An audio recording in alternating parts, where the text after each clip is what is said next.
ایوب اور اس کا 13واں باب جو 28 آیات پر مشتمل ہے۔ میری آنکھ نے تو یہ سب کچھ دیکھا ہے، میرے کان نے یہ سنا اور سمجھ بھی لیا ہے۔ جو کچھ تم جانتے ہو اسے میں بھی جانتا ہوں، میں تم سے کم نہیں، میں تو قادر مطلق سے گفتگو کرنا چاہتا ہوں۔ میری آرزو ہے کہ خدا کے ساتھ بحث کروں، لیکن تم لوگ تو جھوٹی باتوں کے گھڑنے والے ہو، تم سب کے سب نکمے طبیب ہو۔ کاش تم بالکل خاموش ہو جاتے، یہی تمہاری عقل مندی ہوتی۔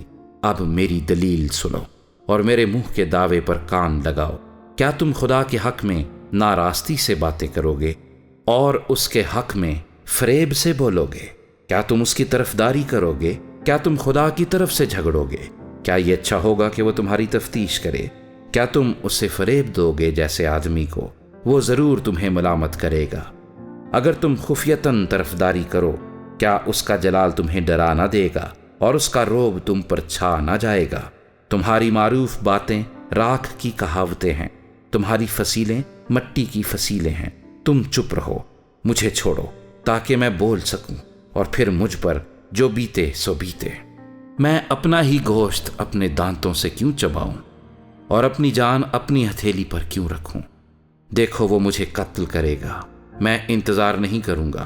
بہرحال میں اپنی راہوں کی تائید اس کے حضور کروں گا، یہ بھی میری نجات کا باعث ہوگا، کیونکہ کوئی بے خدا اس کے سامنے آ نہیں سکتا۔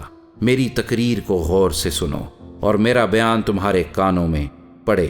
دیکھو میں نے اپنا دعویٰ درست کر لیا ہے، میں جانتا ہوں کہ میں صادق ہوں۔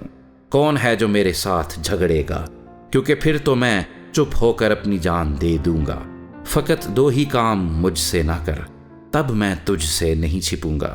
اپنا ہاتھ مجھ سے دور ہٹا لے اور تیری ہیبت مجھے خوف زدہ نہ کرے، تب تیرے بلانے پر میں جواب دوں گا، یا میں بولوں اور تو مجھے جواب دے۔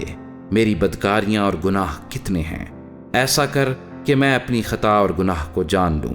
تو اپنا منہ کیوں چھپاتا ہے اور مجھے اپنا دشمن کیوں جانتا ہے؟